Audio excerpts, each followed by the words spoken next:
Աղետը տեղի չի ունենում մեկ գիշերում։ Սա հազարավոր փոքր որոշումների արդյունք է, որոնցից յուրաքանչյուրը ընդունման պահին թվում էր ողջամիտ, ստիպված, անխուսափելի։ Սկզբում հետաձգեցին մեկ բարեփոխում, հետո չեղարկեցին մեկ փաստաթուղթ, հետո անտեսեցին մեկ նախազգուշացում։ Եվ այսպես քայլ առ քայլ մի երկիր, որը ուներ պլան, ուներ ռեսուրսներ, ժամանակ, ինքն իրեն հասցրեց անդունդի եզրին։ Ողջույն, ես Արտուր Խաչիկյանն եմ, եւ այսօր մենք խոսենք ոչ թե տեսական գեոպոլիտիկայի, այլ ազգային աղետի շատ կոնկրետ ճանապարհային քարտեզի մասին։ Թե ինչպես մի պետություն, որը ուներ ռազմավարություն, ուներ բանակ, ուներ դաշնակիցներ եւ հնարավորությունների պատուհան, կամավոր այդ ամենը դուրս նետեց պատուհանից։ Սա պատմություն է դիվերսիայի մասին, քաղաքական ինքնասպանության մասին, այն մասին, թե ինչպես ընդամենը 7 տարվա ընթացքում մի ժողովրդի ձեռքից, որը հավատում էր, թե Արցախում ապագա ունի, սահեց ու գնաց մի ամբողջ ազգ։ Սկսենք փաստերից, միայն փաստերից, ամսաթվերով, թվերով, փաստաթղթերով։ 2018 թվականին, երբ գեներալ Վիգեն Սարգսյանը զբաղեցնում էր պաշտպանության նախարարի պաշտոնը, մշակվեց եւ պաշտոնապես ներկայացվեց Հայաստանի զինված ուժերի նորացման 2018-ից 2024 թվականների լայնամասշտաբ 7-ամյա ծրագիրը։ Դա ոչ թե կարգախոս էր կամ նախընտրական փաստաթուղթ, այլ կոնկրետ ռազմավարական պլան, հստակեցված նպատակներով, ժամկետներով եւ ֆինանսական պարամետրերով։ Ինչպես գրում է հայկական առավոտ պարբերականը, ծրագիրը դիտարկվում էր որպես բանակի երկարաժամկետ զարգացման առանցքային գործիքներից մեկը եւ դրվել էր ազգային անվտանգության խորհրդի քննարկմանը։ Ինչպես նշում է Armenpress-ը, պաշտպանության նախարարությունը Վիգեն Սարգսյանի ղեկավարությամբ պատրաստել էր այդ փաստաթղթի բաց ոչ գաղտնի մասը՝ Հայաստանի Հանրապետության զինված ուժերի նորացման 2018-ից 2024 թվականների ծրագիր վերնագրով, որը ներկայացվել էր քաղաքական կորպուսին եւ հանրությանը որպես բանակի զարգացման 7-ամյա պլան։ Արևմտյան վերլուծական կենտրոնները արձանագրել էին այս պլանի հայտնվելը։ Ինչպես գրում էր Jamestown Foundation-ը, խոսքը Հայաստանի զինված ուժերի նորացման 2018-ից 2024 թվականների ծրագրի մասին էր, որը պետք է պատրաստեր Հայաստանը ապագայի պատերազմներին, շեշտը դնելով բարձր տեխնոլոգիաների, բարձր տեխնոլոգիական սպառնալիքների, բարձր ճշգրտության հարվածների եւ կիբերտարածքային խնդիրների վրա։ Փաստաթղթում բացահայտորեն ընդունվում էր, որ Ադրբեջանը անխուսափելի անվտանգային սպառնալիք է եւ ինչպես ընդգծում է Jamestown Foundation-ը, Հայաստանի իշխանությունները չէին բացառում լայնամասշտաբ ռազմական գործողությունների կտրուկ վերսկսումը, որոնք կարող են դուրս գալ Ղարաբաղի սահմաններից եւ տեղափոխվել հենց հանրապետության տարածք։ Ինչպես գրում է Jamestown Foundation-ը, ծրագրի առանցքային առաջնահերթություններից մեկը դարձավ հրամանատարության կառավարման եւ կապի միասնական համակարգի ներդրումը, որոնք ինտեգրված են միասնական տեղեկատվական տիրույթում։ Այս նպատակին հասնելու համար նախատեսվում էր գնել առաջադեմ բաղադրիչներ, կապված համակարգիչների, իրական ժամանակում դիտարկման, հետախուզության, նավիգացիայի եւ ճշգրիտ հարվածներ հասցնելու միջոցների հետ։ Առանձնահատուկ ուշադրությունը ըստ հրապարակմանը դարձվում էր բարձր ճշգրտության, բալիստիկ հրթիռների եւ հեռահար հրետանու ներուժի զարգացմանը։ Պարբերականի տեղեկություններով դա պետք է Հայաստանին օգներ հակառակորդի տարածքի խորքում, շտաբներին եւ կրիտիկական տնտեսական ենթակառուցվածքներին ճշգրիտ հարվածներ հասցնելու կարողություն տալ։ Զսպել պատժի միջոցով ռազմավարության շրջանակներում։ Բարեփոխումը հենվում էր նաեւ Վիգեն Սարգսյանի կողմից առաջարկված ազգ-բանակ պլանի վրա, որը, ինչպես նշում է Jamestown Foundation-ը, կոչված էր ակտիվացնելու հասարակության եւ գիտական հատվածի մասնակցությունը պաշտպանության ամրապնդման գործում։ Այդ ժամանակաշրջանի պաշտոնական հայտարարություններում, որոնց հղում էին անում վերլուծաբանները, դրվում էր հավակնոտ նպատակ։ Տեղական ռազմարտությունաբերական համալիրը պետք է ապահովեր բանակի ներքին կարիքների մոտ 25%-ը։ Այս պլանների իրականացման համար, ինչպես նշում է Jamestown Foundation-ը, Հայաստանը նախատեսում էր պաշտպանության եւ անվտանգության ծախսերը հասցնել ՀՆԱ-ի առնվազն 4%-ի մակարդակին, շեշտը դնելով սեփական տեխնոլոգիաների եւ գիտական ներուժի զարգացման վրա։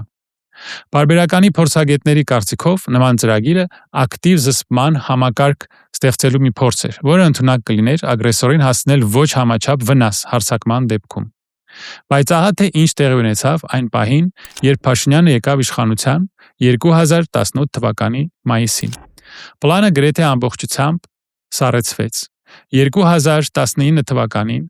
Փաշինյանը որոշում է կայացրել գնել 4.30 սմ կործանիչ հոբ համակարգերի գնման փոխարեն։ Ինչպես հաղորդում է Forecast International վերլուծական պարբերականը, Երևանը 2019 թվականին պատվիրեց 4.30 սմ, որոնք պետք է դառնային Հայաստանի ռազմաօդային ուժերի պարկի թարմացման սկիզբը, ըստ որում ընդհանուր կարծիքով երկիր հեռանկարում ակնկալում էր ստանալ մինչև 12 նման ինքնաթիռ։ Su-30-ը հիանալի ինքնաթիռ է, միայն թե կա մի մանրուք։ Ինքնաթիռը առանց հրթիռների դա ջահ է առանց տանիքի տան մեջ։ Ինքնաթիռները Հայաստան ժամանեցին 2020 թվականին, բայց դրանց համար հրթիռները այդպես էլ չգնվեցին։ Ինչպես պարզել է հայկական Media AM պարբերականը, իր հրթիռներ Su-30 SM-ի համար 1 կան, 1 չկան հետաքննության մեջ կորզանիչները երկիր են ժամանել դեռևս 2020 թվականին, բայց առանց անհրաժեշտ մարտակազմի։ Լրագրողները մատնանշում էին վարչապետի խոսքերում արկա կտրուկ հակասությունները։ Եթե 2020 թվականի հուլիսին Փաշինյանը հայտարարում էր կառավարվող հրթիռների հաջող կիրառման մասին, ապա 2021 թվականին Մարտին խոստովանեց, որ դրանք ընդհանրապես չեն գնվել։ Ըստ Media AM-ի եզրակացությունների գործնականում կործանիչները կարող են օգտագործվել միայն B8M1 չկառավարվող հրթիռների ժամանակակից հեռահար համակարգերի փոխարեն, որոնց մասին հայտարարվել էր նախկինում։ Նորմալ է խոսել այն մասին, որ փող չկա, բայց փող կար։ Կարելի է արդյոք ձախողումները արդարացնել միջոցների բացակայությամբ։ Թվերը հակառակն են ասում։ Ինչպես նշում է EVN Report պարբերականը, մինչև 2020 թվականը նկատվում էր Հայաստանի ռազմական ծախսերի կտրուկ եւ արագ աճ։ Եթե 2014 թվականին դրանք կազմում էին հնայի 3.9%, ապա 2019 թվականին այդ ցուցանիշը թռավ մինչև 4.9%։ Այս տվյալները հաստատվում են նաև միջազգային կազմակերպությունների կողմից։ Ստոկհոլմի խաղաղության խնդիրների հետազոտության ինստիտուտի SIPRI տվյալներով միայն 2020 թվականին Հայաստանի պաշտպանության կարիքների համար ուղղվել է $635 միլիոն։ Փոխհամակարգում կար։ Ինչպես հաղորդում է EVN Report արդեն ռազմական գործողությունների ընթացքում, 2020 թվականի հոկտեմբերին խորհրդարանը որոշում կայացրեց ավելացնել այդ գումարը ևս $80 միլիոն։ Ծագում է օրինաչափ հարց. ուր գնացին այդ ահռելի միջոցները։ Դատելով արդյունքներից, փողը ծախսվում էր ամեն ինչի վրա, բացի նրանից, ինչը կենսականորեն անհրաժեշտ էր ճակատի համար։ Transparency International կազմակերպությունը իր 2020 թվականի պաշտպանական ոլորտում բարևարկության ինդեքսը GDI զեկուցման մեջ Հայաստանին շնորհել էր կոռուպցիոն ռիսկի բարձր մակարդակ D կատեգորիա։ Ինչպես նշում են վերլուծաբանները, պաշտպանական գնումների կտրուկ աճը չուղեկցվեց վերահսկողության համակարգի ստեղծմամբ։ Ըստ զեկույցի, երկրում գոյություն ունեցող կառավարման մոդելը գնումների գործընթացը ենթարկում էր զգալի կոռուպցիոն ռիսկերի, քանի որ Հայաստանում բացակայում է պլանավորման հստակ մեխանիզմը, որը կներառեր արտաքին վերահսկողության կամ ուղղակիորեն կկապեր կոնկրետ գնումները ազգային անվտանգության ռազմավարության հետ։ Ինչ է սա նշանակում պարզ լեզվով։ Շղթան այսպիսին է. բյուջետային փողերը մտնում են նախարարություն, իսկ հետո ծախսվում են գնումների վրա, որոնք ոչ ոք չի վերահսկում, եւ որոնք որևէ կերպ կապված չեն պաշտպանության իրական պլանի հետ։ Մենք տեսնում ենք հսկայական հիմնադրամի քաղաքական տնօրինում, ռազմավարության փոխարեն։ Երբ հաղթանակի համար անհրաժեշտ փոխարեն գնվում է այն, ինչ հարմար է ղեկավարությանը, դա ճանապարհ է դեպի աղետ։ Civilnet պարբերականը պարտության պատճառների իր վերլուծության մեջ բարձրացնում է քրիտիկական մի հարց. ինչու Հայաստանը չգնեց այն համակարգերը, որոնք վճռորոշ դարձան Ադրբեջանի հաղթանակի համար։ Լրագրողները ուղղակիորեն հարցնում են, թե ինչու առաջնահերթությունը չի տրվել հարվածային անօդաչու թռչող սարքերին եւ մեծ հեռահարության համակարգային կրակի ռեակտիվ համակարգերին։ Ինչպես ընդգծում է Civilnet-ը, ռադիոէլեկտրոնային պայքարի ժամանակակից սարքավորումների եւ հոբ համակարգերի բացակայությունը հայկական ուժերին զրկեց տեխնոլոգիական հակառակորդին արդյունավետ դիմադրության ցույց տալու հնարավորությունից։ Ինչպես հաղորդում է Հետք AM պարբերականը, գլխավոր շտաբի նախկին պետ Մովսես Հակոբյանը Արցախում տեղի ունեցած աղետի պատճառներն ուղղակիորեն անվանել է քաղաքական ղեկավարության, առաջնորդության բացակայության եւ տգիտություն։ Ընդ որում, Civilnet վերլուծական պորտալը հիշեցնում է, որ դասերը պետք է քաղվեն դեռևս 2016 թվականին։ Ըստ պարբերականի փաստաթղթերի, Ռազմական ղեկավարությունը գիտեր դրոնների վճռորոշ դերի մասին անմիջապես ապրիլյան բախումներից հետո, որոնք դարձան հակառակորդի տեխնոլոգիական գերազանցության առաջին հստակ ազդանշանը։ Իրական աղետը երկրաշարժը չէ։ Դա հարյուրավոր սխալ շրջադարձներից բաղկացած երկար գործընթացի վերջնակետն է։ Պատմության կրիտիկական պահերին առաջնորդի աշխատանքը ոչ թե գեղեցիկ կենացներ ասելն է, այլ այնպիսի որոշումներ կայացնելը, որոնք փրկում են ազգը։ Առաջնորդը նա է, ով գիտակցում է յուրաքանչյուր բառի գինը եւ պատասխան տալիս եւ կրում հետևանքների համար, բայց ինչ է պատահում, երբ սառը ռազմավարության փոխարեն երկիրը կառավարում է պոպուլիզմը։ Ինչ է լինում, երբ առաջնորդը պատերազմին իրական պատրաստությունը փոխարինում է բարձրագույն կարգախոսներով, իրեն եւ ժողովրդին քշելով քաղաքական փակուղի։ 2018 թվականի մայիսի 9-ին Նիկոլ Փաշինյանը Ստեփանագերտում հայտարարեց, որ միայն Արցախի ղեկավարությունը կարող է խոսել հանրապետության անունից։ Ըստ USC Institute of Armenian Studies տվյալների, այս այցը նշավորեց հրաժարում նախկին քաղաքական գծից, որտեղ Հայաստանը հանդես էր գալիս որպես միակ բանակցող։ Փաստացի սա վերջնագիր էր Բաքվին, որը արգելափակեց բանակցային գործընթացը ԵԱՀԿ Մինսկի խմբի շրջանակներում։ 2019 թվականի մարտի 12-ին Ստեփանակերտում անվտանգության խորհուրդների համատեղ նիստում Փաշինյանը Արցախի միջազգային ճանաչումը անվանեց առաջնահերթ խնդիր։ FIP-AM հարթակը արձանագրում է, որ այդ ժամանակահատվածում վարչապետը պնդում էր Ստեփանակերտի վերադարձը բանակցությունների սեղանի շուրջ, որպես լեգիտիմության հարց։ Սակայն նման պայմանների առաջադրումը առանց պատշաճ ռազմական պատրաստության հանգեցրեց երկխոսության վերջնական սառեցմանը։ 2019 թվականի օգոստոսի 5-ին Վերածննդի հրապարակում Փաշինյանը հռչակեց «Արցախը Հայաստան է եւ վերջ» կարգախոսը։ Ինչպես նշում է FIP-ը, այս հայտարարությունը ուղեկցվում էր մինչև 2050 թվականի զարգացման պլանով, որտեղ տարածաշրջանը դիտարկվում էր որպես պետության անբաժանելի մաս։ Նման հռետորաբարությունը եւ միացումի հրապարակի կոչերը ամբողջությամբ ջնջեցին Արցախի ժողովրդի ինքնորոշման իրավունքի մասին հենց իր իսկ խոսքերը։ Մարտին հռչակելով անկախություն, իսկ օգոստոսին միացում, Փաշինյանը Ադրբեջանին իրական առիթ տվեց Հայաստանին մեղադրելու խաղաղությունից դուրս գալու մեջ։ FIP-ի վերլուծությամբ միջազգային միջնորդները դա անցալեցին որպես մերժում կոմպրոմիսային մադրիդյան սկզբունքներին։ 2018 թվականի սեպտեմբեր, Դուշանբե, վերելակում հանդիպման կադրերը, որոնք հրապարակվել էին Սպուտնիկ Արմենիայի կողմից, դարձան նոր դարաշրջանի սկզբի խորհրդանիշ։ Բայց ինչ է իրականում այնտեղ քննարկվել։ Ինչ է հաղորդում պաշտոնական Report-AZ գործակալությունը 2025 թվականի նոյեմբերին։ Ադրբեջանի ԱԳ նախարար Ջեհան Բայրամովը բացահայտել է սենսացիոն մանրամասներ։ Նրա խոսքով այդ վերելակում Փաշինյանը Ալիևին համոզում էր իր կառուցողական լինելու մեջ, հայտարարելով. «Ես նոր եմ եկել իշխանության եւ կձեռնարկեմ անհրաժեշտ քայլեր կարգավորման համար»։ Սակայն ինչպես փոխանցում է Aksar-AZ պարբերականը, այդ պատրաստականությունը արագորեն փոխարինվեց վախով։ Բայրամովը պնդում էր, որ ավելի ուշ Հայաստանի վարչապետի դիրքորոշումը կտրուկ փոխվել է։ Aksar-AZ հրապարակման մեջ բերվում է Փաշինյանի ուղղակի խոսքը, որը նա իբր հասցեագրել է ադրբեջանական կողմին։ «Ինձ կսպանեն, եթե ես քայլ անեմ հակամարտության լուծման ուղղությամբ։ Դուք ուզում եք, որ ինձ սպանեն»։ Այս խոստովանությունները, որոնք բացահայտվել էին 7 տարի անց, ցույց են տալիս Փաշինյանը հասկանում է խաղաղության հարստությունը, բայց ընտրեց քաղաքական գոյատևումը ամբողջ երկրի անվտանգության գնով։ 2020 թվականի հունիսին Հայաստանի բարձրագույն ռազմական հրամանատարությունը պաշտոնապես տեղեկացրեց վարչապետ Նիկոլ Փաշինյանին Ադրբեջանի եւ Թուրքիայի դաշինքի դեմ պատերազմում հաղթանակի անհնարինության մասին։ Հետախուզությունը 2 տարի շարունակ տվյալներ էր տրամադրում աճող սպառնալիքների մասին, սակայն քաղաքական ղեկավարությունը անտեսում էր հակամարտությունը քաղաքական ճանապարհով կանխելու կոչերը։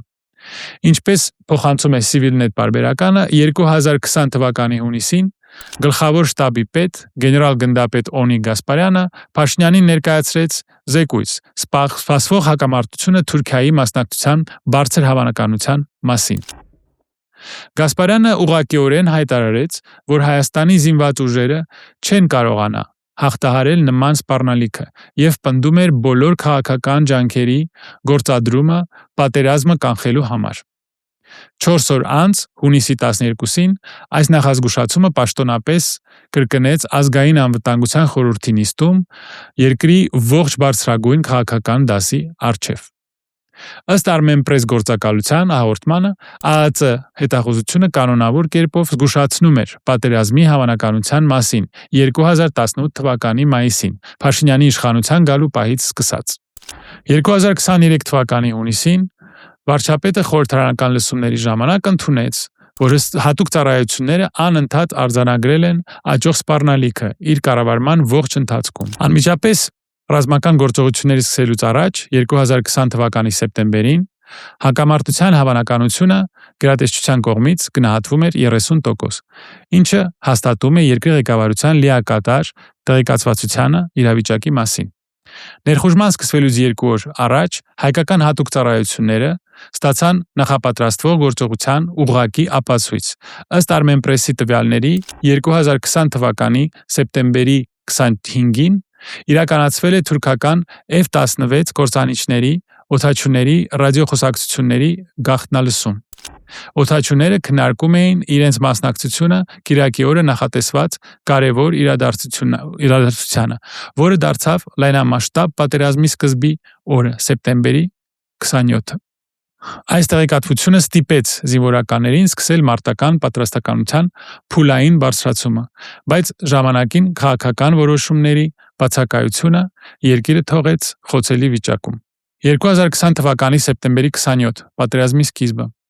Ինչպես փոխանցում է Armenian Weekly պարբերականը, 2025 թվականի դեկտեմբերի 4-ի հրապարակման մեջ փաստաթղթերի բացահայտումից հետո հայտնի դարձավ, որ հայկական բանակը ունեցել է Հայաստանի եւ Արցախի զինված ուժերի լիակազմ զորավարակի պլան։ Սակայն ըստ Armenian Weekly նյութերի, Փաշինյանը հրաժարվել է ուժերի լիարժեք մոբիլիզացիա կայացնել։ Ռազմական վերահսկողական ծառայության գեներալ-գնդապետ Մովսես Հակոբյանի խոսքով Փաշինյանը նվազագույն ջանքեր է գործադրել այն գործում, ինչը պետք է լիներ էգզիստենցիալ պատերազմ Արցախի եւ Հայաստանի գոյատևման համար։ Նա հայտնեց, որ մինչև հոկտեմբերի 30-ը պատերազմի սկսվելուց ավելի քան 1 ամիս առաջ զորավարակվել էր Արցախի ուժերի միայն 70%-ը եւ Հայաստանի պահեստազորայինների 52%-ը։ Նրա խոսքով Հայաստանի ռազմական դոկտրինը նախատեսում է գրեթե ամբողջական զորահավաք պատերազմի սկսելուց 24 ժամվա ընթացքում։ Նա նաև ասաց, որ պատերազմի 3-րդ օրը Փաշինյանը հրամայել է դադարեցնել կանոնավոր հայ պահեստազորայինների մատակարարումը Արցախ եւ նրանց փոխարինել միայն կամավորական ջոկատներով։ Սա նշանակում էր դադարեցվել կանոնավոր պահեստազորայինների ուղարկումը Արցախ։ Կամավորները չունեին հրամանատարական կառուցվածք, համակարգում կամ մարտավարական պլան։ Շուշի քաղաքը գտնվում էր ռազմավարական դիրքում, վերահսկելով Լեռնային Ղարաբաղի ողջ տարածքը, Արցախի մայրաքաղաք Ստեփանակերտից մի քանի 100 մետր բարձրության վրա։ Դա առանցքային դիրք էր, որից կախված էր ողջ տարածաշրջանի պաշտպանությունը։ 2020 թվականի հոկտեմբերի վերջին ադրբեջանական հատուկ ջոկատայինները հնգօրյա երթ կազմակերպեցին անտառներով եւ կիրճերով, խուսափելով հիմնական ճանապարհներից եւ հետահենակետներից։ Ըստ Modern War Institute-ի, նրանք բաժանվել էին 100 հոգանոց խմբերի եւ թափանցել ժայռերի եւ ծառիթափ լանջերի միջոցով, որոնք հայկական հրամանատարությունը համարում էր անանցանելի։ Քաղաքի պաշտպանները, սպասելով հիմնական հարձակումը գլխավոր ուղղություններից, այդ հատվածները թողել էին անպաշտպան։ Մինչև նոյեմբերի 4-ի գիշերը ադրբեջանական հատուկ ստորաբաժանումները հասան գլխավոր ճանապարհին եւ արգելափակեցին մատակարարման եւ տարանման հնարավորությունը։ Հակառի գետի վրայով կամրջի պայթեցումը վերջնականապես մեկուսացրեց քաղաքը։ Շուշին շրջապատված էր 3 կողմից եւ օգնություն այլևս չէր կարող այնտեղ հասնել։ Նոյեմբերի 6-ի առավոտյան Շուշիի պաշտպանության հրամանատար Արշավիր Ղարամյանը լքում է քաղաքը։ Նրա հեռանալուց հետո սկսվեց ադրբեջանական ուժերի թափանցումը քաղաքային թաղամասեր։ Նոյեմբերի 7-ից 9-ը ընթանում էին ինտենսիվ փողոցային մարտեր վատ տեսանելիության եւ մարախուղի պայմաններում, ինչը ժամանակավորապես զրկեց Ադրբեջանին դրոններ օգտագործելու հնարավորությունից։ Նոյեմբերի 9-ին Ադրբեջանի նախագահ Իլհամ Ալիևը հայտարարեց լիակատար հաղթանակի եւ Շուշիի նկատմամբ վերահսկողության մասին։ Շուշիի անկումը դարձավ պատերազմի վճռորոշ պահը։ հենց որ քաղաքը ընկավ, հետագա դիմադրությունը դարձավ անիմաստ, քանի որ Ադրբեջանը հնարավորություն ստացավ սպառնալու եւ գրավելու տարածաշրջանի մայրաքաղաք Ստեփանակերտը։ Համաձայն Causes of Armenia's Defeat in 2020 փաստաթղթի Civilnet 2021 թվականի մայիս պաշտոնական վերլուծության դա պատվորը պատրաստվել էր փորձագիտական հանձնաժողովի կողմից։ Հայաստանի ղեկավարության ռազմավարական սխալները ուղղակիորեն նպաստեցին Շուշիի անկմանը։ Ղեկավարությունը չստեղծեց հրամանատարության միասնական համակարգ Հայաստանի բանակի եւ Արցախի ուժերի միջև։ Շուշիի պաշտպանության հրամանատարը գործում էր առանց քաղաքի պաշտպանության համաձայնեցված պլանի եւ առանց պատշաճ պայստային ուժերի։ Civilnet-ի ուղղած հարցին, ինչու է հայկական ուժերին հրամայվել նահանջել հարավային թևից, մինչդեռ պատրաստված չէր ոչ մի ուրիշ պաշտպանական գիծ, որին նրանք կարող էին հենվել, պատասխան չկա։ Սա նշանակում էր, որ ճանապարհը դեպի Շուշի բաց էր ադրբեջանական զորքերի համար։ Բայց սպասեք, սա դեռ պատմության ավարտը չէ։ 2020 թվականի հոկտեմբերի 19-ին կապիտուլյացիայի ստորագրումից 3 շաբաթ առաջ Հայաստանի ղեկավարությունը ստացավ հրադադարի առաջարկ, որը կարող էր պահպանել վերահսկողությունը Շուշի քաղաքի նկատմամբ։ Ինչպես հաղորդում է Armenpress պարբերականը, 2023 թվականի հունիսի 20-ի հրապարակման մեջ Ռուսաստանի նախագահ Վլադիմիր Պուտինը առաջարկել էր կարգավորման պլան, որը մշակվել էր հակամարտության սկսելուց տարիներ առաջ։ Ըստ Armenpress-ի տվյալների, Ռուսաստանի կողմից առաջարկված պլանը նախատեսում էր Ադրբեջանին հանձնել 7 հարակից շրջանները Լեռնային Ղարաբաղի անորոշ կարգավիճակի պահպանմամբ։ Համաձայնագրի կարևորագույն կետն այն էր, որ Շուշին պետք է մնար հայկական վերահսկողության տակ, ըստ որում ռուս խաղաղապահները պետք է տեղակայվեին Լաչինի միջանցքում եւ Մեղրիում, Ադրբեջանի արևմտյան շրջանների եւ Նախիջևանի միջև կապը ապահովելու համար։ Փաշինյանը պաշտոնապես մերժեց այս առաջարկը, իր որոշումը բացատրելով արտատարածքային միջանցք ստեղծելու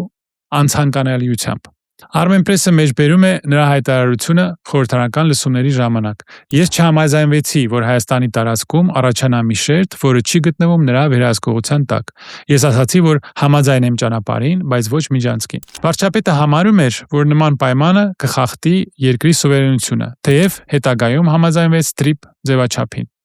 Ուղիղ 3 շաբաթ անց ստորագրվեց վերջնական համաձայնագիրը այնպիսի պայմաններով,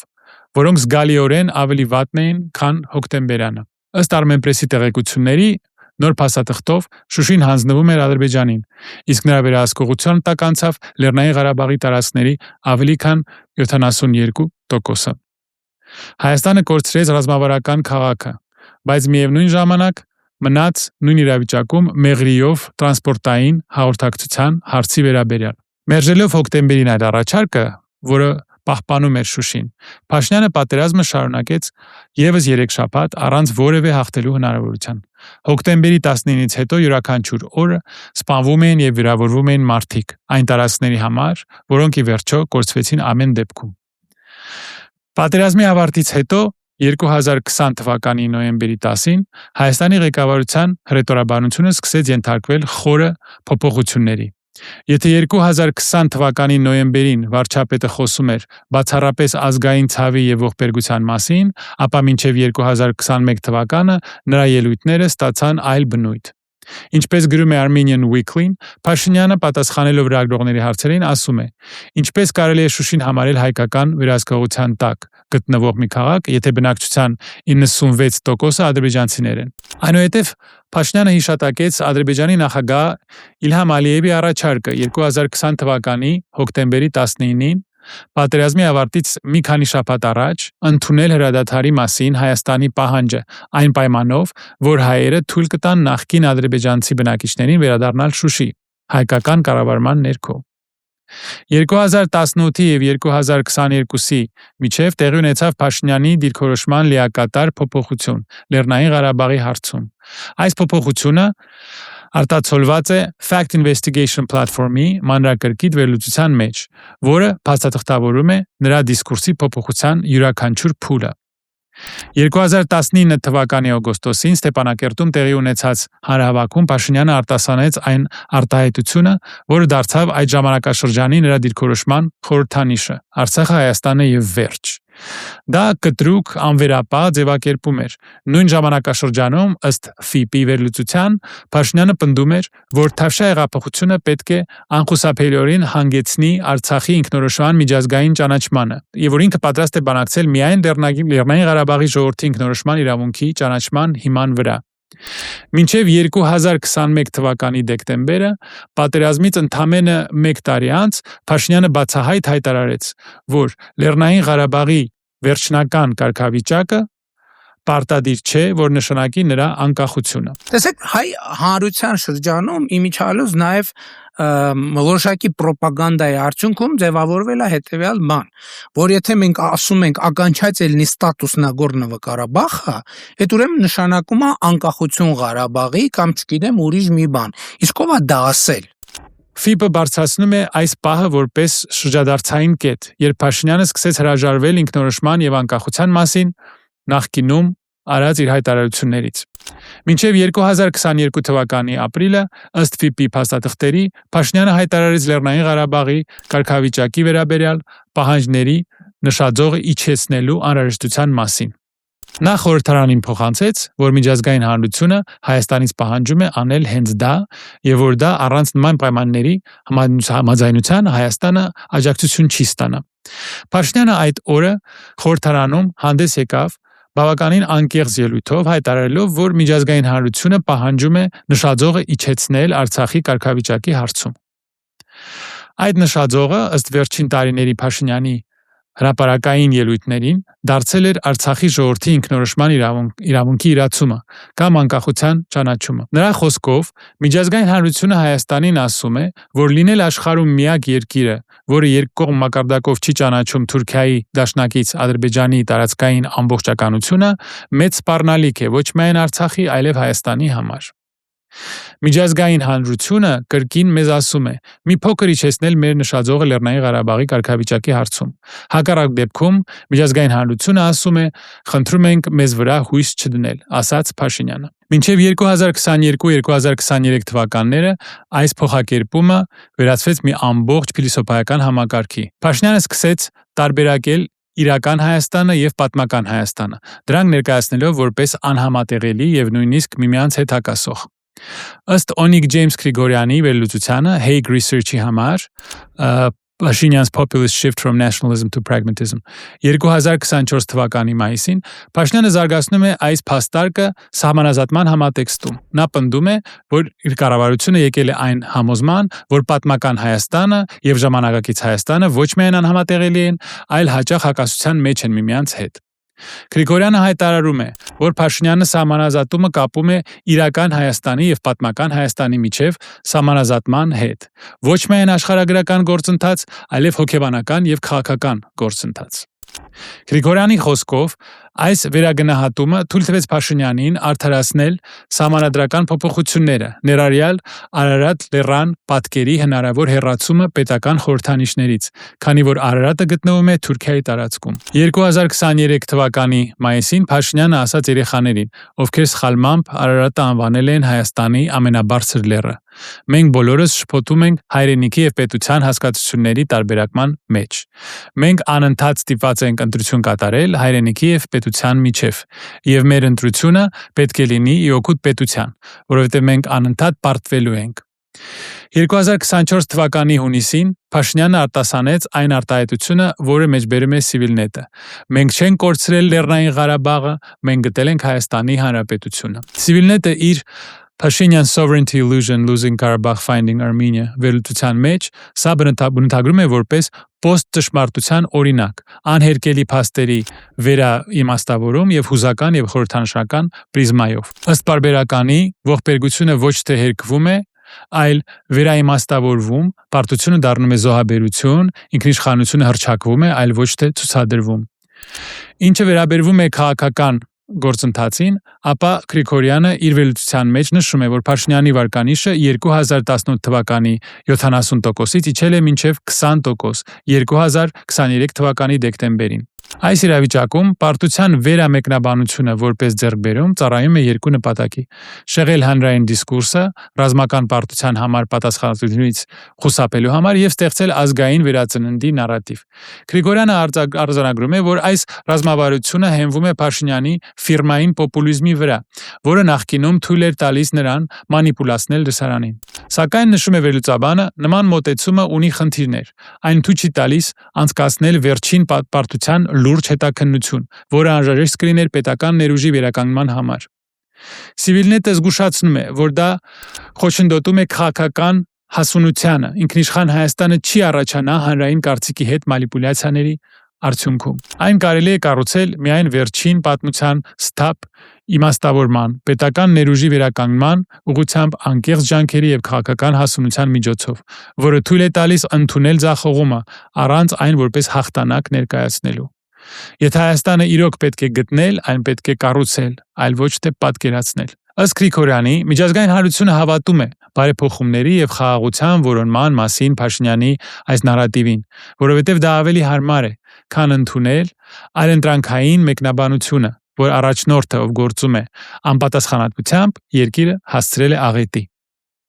Նման մոտեցումը Գրիգորյանի խոսքով թույլ տվեց Փաշինյանին ստանալ միջազգային աջակցությունը։ 2024 թվականի ապրիլին Եվրահանձնաժողովի նախագահ Ուրսուլա վոն դեր Լայնը հայտարարեց, որ հաջորդ 4 տարիների համար Հայաստանին 270 միլիոն եվրոյի օգնություն կմատակարարեն։ 20% վարկանիշ ունեցող քաղաքական գործչի համար նման միջազգային աջակցությունը կրիտիկական նշանակություն ունի քաղաքական գոյատևման համար։ Բայց ինչպես մատնանշում է Գրիգորյանը, դա թաքցնում է խորը իրականությունը։ Ռուսաստանից հետագա դիվերսիֆիկացումը պահանջում է նոր դաշնակիցներ եւ նոր շուկաներ, իսկ Հայաստանի 4 սահմաններից 2-ը մնում են փակ Ադրբեջանի եւ Թուրքիայի համար։ 10 տարի առաջ ես ասում էի այն, ինչ բոլորը գիտեին, բայց ոչ ոք չէր լսում։ 2016 թվականի ապրիլի 20-ին Վաշինգտոնի քաղաքական ֆորումում ես պարզապես ասացի, եթե ոչինչ չփոխվի, Ադրբեջանը զինվելու է, իսկ Հայաստանը թուլանալու է։ Եվ երբ Ադրբեջանը հարձակվի, նա հաղթելու է եւ Հայաստանը կորցնելու է Արցախը։ Դա էքստրասենսի կանխատեսում չէր, դա պարզ տրամաբանություն էր, որ նոր զենք է գնվում, Ադրբեջանը ուժեղանում է եւ Հայաստանը դա չի անում, թուլանում է։ Վերջ։ Եվ 2020 թվականին ամեն ինչ տեղի ունեցավ ճիշտ այնպես, ինչպես ես ասել էի։ Բայց ահա թե որն է խնդիրը։ 2018 թվականին, երբ Փաշինյանը եկավ իշխանության, նա հնարավորություն ուներ ամեն ինչ փոխելու։ Նա ուներ գեներալ Սարգսյանի պատրաստի նորացման պլանը։ Նա ուներ փող, ռազմական բյուջեն հասել էր հնայի 4.9%-ին։ Նա ուներ ժամանակ եւ ժողովրդի աջակցությունը։ Պատմության մեջ կան պահեր, երբ աղետը չի գալիս որպես կայծակի հարված։ Նա գալիս է որպես դանդաղ, հազարավոր փոքր որոշումների հետևանքով։ Յուրաքանչյուրը թվում է գրեթե տրամաբանական իր ընդունման պահին։ Որոշում չգնել հրթիռները կործանիչների համար, որոշում դուրս գալ բանակցային գործընթացից, անտեսել ռազմական հետախուզությունը։ 2020 թվականի հունիսին, որը զգուշացնում էր թուրքական մասնակցության մասին, որոշում չհայտարարել լիակատար զորահավաք պատերազմի 3-րդ օրը։ Եվ այս որոշումներից յուրաքանչյուրը հանգեցրեց հաջորդին։ Չիրականացված ծրագիրը թույլատրեց բանակը։ Հետախուզության անտեսումը երկիրը թողեց առանց նախազգուշացման։ Զորահավաքի բացակայությունը նշանակում էր, որ Արցախում կազմակերպված բանակի փոխարեն կռվում էին կամավորները։ Առաջարկի մերժումը հանգեցրեց 3 շաբաթվա պատերազմի արդեն կորցված տարածքների համար։ Միասին այս որոշումները ստեղծեցին ոչ թե պարզապես պարտություն, նրանք ստեղծեցին մի աղետ։ Եվ ամենատխուրն այն է, որ այս ամենը կանխատեսելի էր։ Գեներալ Գասպարյանը զգուշացրել էր հունիսին։ Հետախուզությունը զեկուցում էր անընդհատ։ Արևմտյան վերլուծաբանները վերլուծում էին։ Ես զգուշացրել էի դեռևս 2016 թվականին։ Բայց նախազգուշացումները լսելը թանկ է, որովհետև դա նշանակում է գործել։ Դա նշանակում է փոխել սովորական սխեմաները։ Դա նշանակում է պատասխանատվություն ստանձնել։ Շատ ավելի հեշտ է գեղեցիկ բառեր ասել եւ հույս ունենալ լավագույնի վրա։ Փաշինյանը ընտրեց այդ ճանապարհը։ Գեներալ Հակոբյանը պատճառը ճիշտ անվանեց՝ առաջնորդության բացակայություն եւ տգիտություն։ Եվ ահա թե ինչ մնաց։ Ստեփանակերտը ուրվական քաղաք է։ Ոչ մի խաղաղ բնակչություն, միայն ադրբեջանական ռազմական զորք։ Շուշին գտնվում է ադրբեջանական վերահսկողության տակ։ Զանգեզուրի միջանցքը վերանվանեցին Տրիպ եւ վարձակալության հանձնեցին 49 տարով։ եւ 150,000 հայ սպասում են տանը, որ այլևս չկա։ Սա փոքր որոշումների գինն է։ Այժմ ընտրություններ են 2026 թվականին։ Հարցը պարզ է. կարտնանա Հայաստանը այս անգամ, թե պատմությունը կկրկնվի, որովհետև կրկնության նախադրյալները արդեն ձևավորվում են։ 4 սահմաններից 2-ը փակ են։ Տնտեսությունը կախված է Ռուսաստանից։ Ռազմական ներուժը թուլացած է եւ ենթարկվում է խտրականության։ Եվ եթե նոր ղեկավարությունը կրկնի անցյալի սխալները, եթե ռազմավարության փոխարեն ընտրի PR-ը, պատրաստվածության փոխարեն հռետորաբանությունը, ապա պատմությունը կհնչի ճիշտ նույն կերպ, բայց այս անգամ ուղիղ կրակոց չի լինի։